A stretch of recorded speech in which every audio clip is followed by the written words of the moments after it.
Voilà, il faut attendre le jingle. C'est toujours l'humain qui doit s'adapter à la machine. Bonsoir à tous, je suis très content de vous retrouver pour ce 3e événement.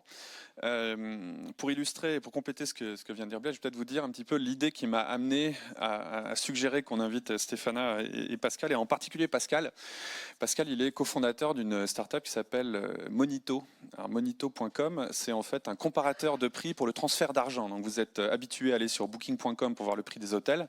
Vous êtes peut-être moins habitué quand vous prenez une maison de vacances ou si vous envoyez de l'argent à votre famille à l'étranger, à aller voir, à aller comparer les prix.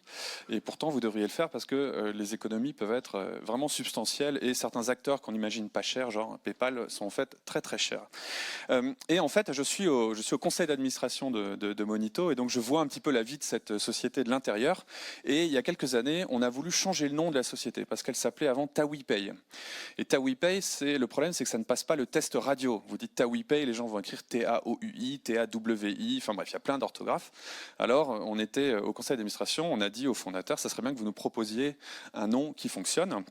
Et donc le conseil était le matin, et vers 17h, j'ai reçu un email avec, vous savez, un diagramme camembert, avec en fait ce qu'écrivaient les gens quand ils entendaient TawiPay. Alors c'était tout un tas d'orthographes complètement exotiques, et une proposition de nouveau nom qui était donc Monito, et ce que tapaient les gens quand ils entendaient Monito. Et puis il était très clair sur la répartition que 50% des utilisateurs écrivaient directement le nom tel qu'il le fallait. Donc j'étais quand même un peu étonné par la rapidité du processus. Je dis mais comment vous avez fait? Parce qu'en plus c'était écrit que c'était le résultat d'un sondage auprès de 2000 personnes. Donc j'appelle le frère de Pascal, le CEO, François. Je dis mais François, mais comment vous avez fait ça? Oh, ben c'est simple, on est rentré au bureau, on a pris un smartphone, on a enregistré Monito, on a demandé à un anglophone, à un espagnolophone de le faire. Puis on a mis ça sur une plateforme où Amazon Mechanical Turk, il y a plein de gens qui sont prêts à faire des micro-tâches qu'on paye quelques centimes. Et on leur a dit, tapez dans un champ ce que vous entendez. Et puis voilà, en quelques heures, on a fait cette étude de marché. Puis on pense que Monito est un nom très bien. Je lui ai dit, mais combien ça vous a coûté? Il m'a dit, ouais, $50, c'était cher. Alors, François et Pascal, ayant 25 et 27 ans, ne savent pas que dans une boîte corporate, ça aurait coûté 30 millions. Il aurait fallu 1 an de consulting pour faire le même processus.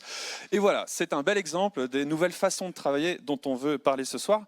Le format, donc on a 2 intervenants ce soir. On va avoir 55 minutes de présentation, 40 et 15. Ensuite, comme d'habitude, je vais réinviter tout le monde à venir sur scène. Vous voyez les chaises.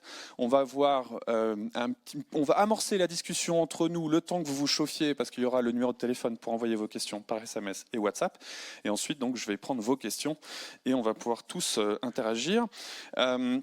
Donc en deuxième, il y aura Pascal Briot, que je viens de présenter.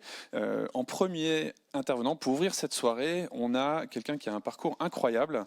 Alors elle a d'abord été entrepreneuse à Paris, je crois, dans le digital, dans les années 90. Elle a revendu sa boîte qu'elle avait fondée avec son mari.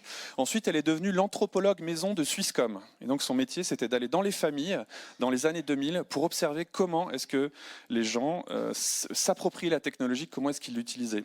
Ensuite, elle a déménagé à Londres et elle est devenue chercheuse chez Nesta, après un petit passage aussi, je crois, à University College à Londres. Et donc Nesta, c'est un think tank dans lequel le gouvernement anglais demande à ce qu'on réfléchisse au futur de la société. Et donc là-bas, elle s'est intéressée à l'intelligence collective dont elle va nous parler. Et maintenant, elle sera bientôt professeure au Polytechnique de Milan. Elle va nous parler de sa vision sur le futur du travail. Je vous demande d'accueillir Stéphana Broadbent.